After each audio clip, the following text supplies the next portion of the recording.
Sim. Rafa, eu queria que você falasse um pouquinho mais sobre a sua especialidade, né, urologia. Você falou um pouquinho antes no início do programa, quando você estava falando um pouquinho da sua biografia, né? Só que eu queria saber, e você também explicar um pouquinho pra galera, né, o que o urologista faz, do que ele cuida, entendeu? Porque muita gente acha que o urologista só cuida de homem. Isso, verdade. Sim. E relacionado à próstata, né? Então, não entende, por exemplo, às vezes não é incomum mulheres chegarem no consultório, mas porque foram encaminhadas para o ginecologista, né? Mulheres estão com queixa urinária, né? Por exemplo, estão perdendo urina, ou estão com desconforto na hora de urinar, e aí acompanha com o ginecologista, e ela já vê que foge do escopo e encaminham. E aí quando chega no consultório, eu falei, foi vir porque minha médica mandou, nem sabia que urologista tratava de mulheres, né? Isso não é raro também no consultório, você vê isso. Mas o que me apaixona na urologia é justamente isso, essa oportunidade de você estar tratando de crianças, de mulheres, de idosos, de jovens, de todas as faixas etárias, né? Então, assim, é muito amplo. Você lida também com a questão da sexualidade também, que é muito importante, né? Isso tem um peso muito grande na vida dos homens, principalmente, né? Porque a sexualidade feminina, o ginecologista trata, né? Já trata, mas a gente também trata, por exemplo, impotência, disfunção erétil, ejaculação precoce, que são problemas comuns na população. Dificuldade para ter orgasmo. No trato urinário, os cálculos renais. É uma especialidade também que trata muito com câncer, né? A gente está no mês de novembro, mês de Novembro Azul. Novembro Azul é a campanha de prevenção ao câncer de próstata, que é o câncer mais comum nos homens a partir dos 40 anos de idade, né? É o câncer mais comum. E na faixa etária, né? Assim, eu sempre gosto também de falar isso, porque às vezes é um assunto até negligenciado para os jovens, né? Que é um programa aqui que talvez o público de vocês seja um público mais jovem. Para os meninos, a importância também do câncer de testículo, que é um câncer que não é comum, mas é um câncer que infelizmente atinge jovens. Então, a gente sempre chama a atenção deles para fazer o autoexame. Eu sempre tenho a oportunidade de atender um cliente mais jovem, de orientar ele a se tocar, né, se pegar no seu testículo, e se perceber alguma massa, algum nódulo, procurar o urologista, porque o câncer de testículo, infelizmente, atinge homens jovens, né? Até os 45 anos é o câncer de testículo que é o mais comum. Às vezes os homens chegam lá com 30 anos querendo, estou preocupado com minha próstata porque meu avô morreu de câncer, porque teve um caso na família, um tio, e eu estou preocupado, quero já fazer o PSA e o toque. Eu falei, calma, não precisa fazer o toque, mas tem uma coisa importante você fazer, você avaliar seu testículo e fazer isso sempre. Aprender o autocuidado, né? A se cuidar. Então, cálculo renal, tumores no rim, tem doenças congênitas também, né? Nas crianças, né? Tipo refluxo vesicoureteral, né? Refluxo de urina, a enurese noturna, que é a perda de urina, xixi na cama, que é normal até os 6 anos, e a partir de 6 anos já se torna um problema. Fimose na criança, no adulto, em qualquer idade, é uma patologia que pode ter em qualquer idade, né?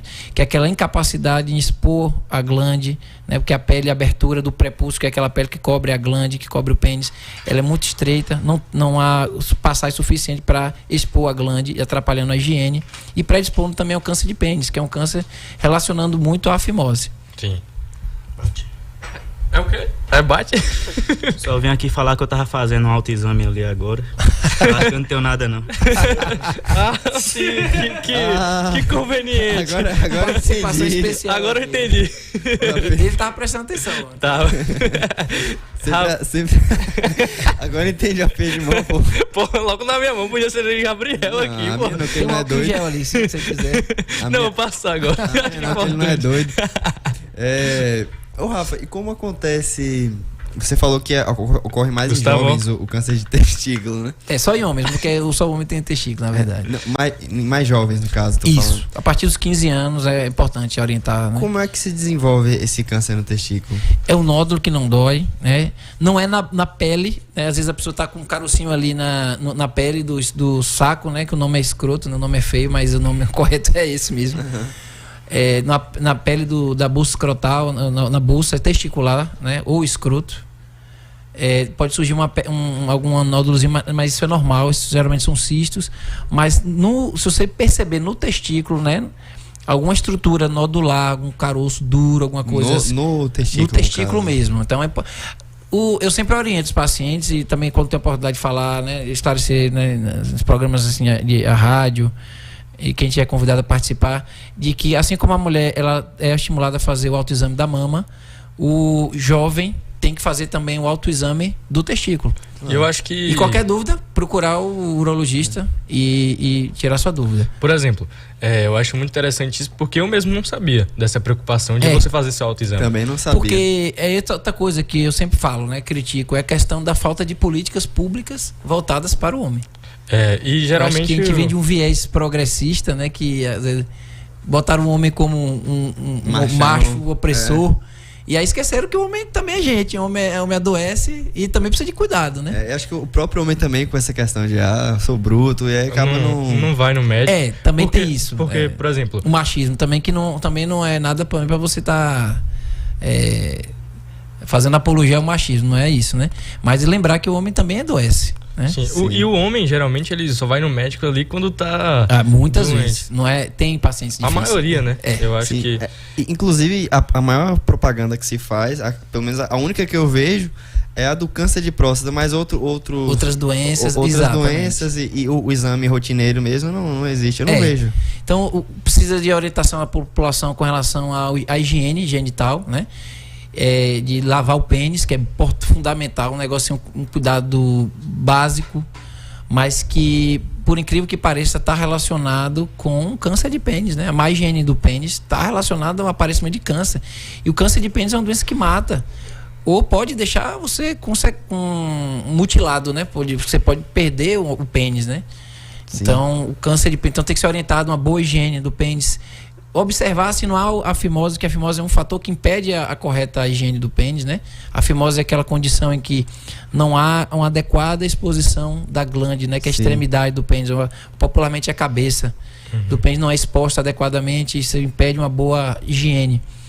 Então, isso também é uma condição que tem que ser orientada. E outra coisa principalmente para a faixa etária jovem, né? Assim, era para ter campanhas, né? Até na escola, né? Dos meninos, vocês precisam lavar o pênis e vocês precisam se examinar.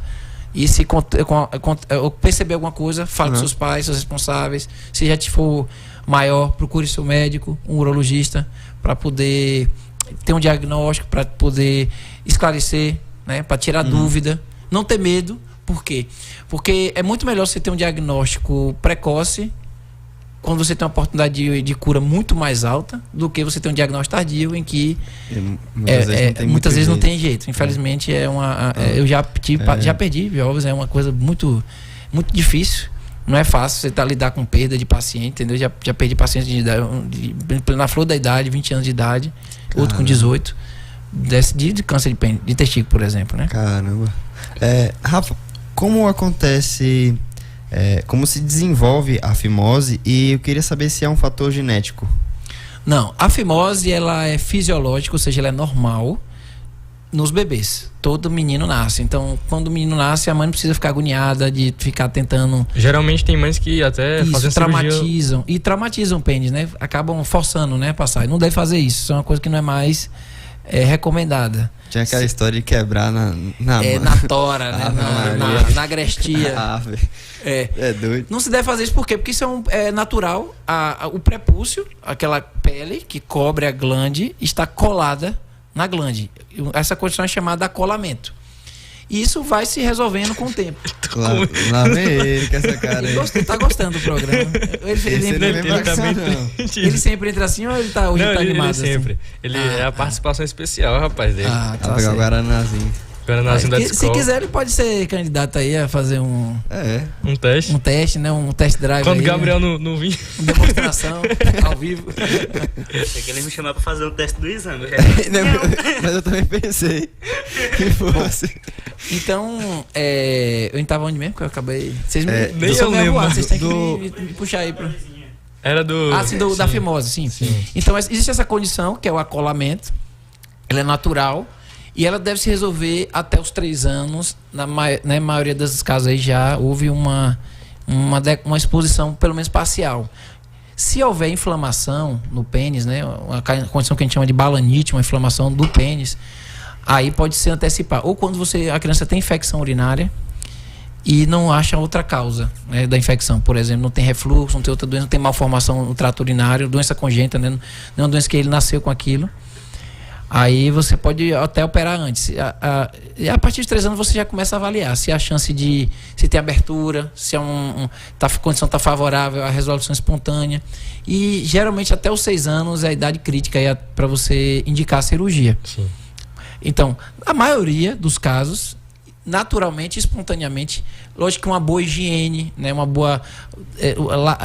boa massagem do pênis durante o banho, né, já ajuda. Né? A própria produção ali do esmegma, que é um resíduo de células do pênis, né? Que forma aquela massinha branca, vai formando ali e vai ajudando também a descolar. Mas é uma condição que se resolve espontaneamente na maioria dos casos. Mas naqueles casos que não se resolve, é necessário intervenção até para evitar uma condição em que a pele fica grudada e você fica com um resultado estético ruim. Né? Mesmo que você descole, ainda não vai ficar com uma cicatriz, uma marca, uma dificuldade para expor, mesmo operando, né? Ou também está evitando também desenvolver câncer de pênis, né? Meu caso de experiência aqui como urologista, mais jovem que eu tive que amputar um pênis foi com 27 anos, muito jovem.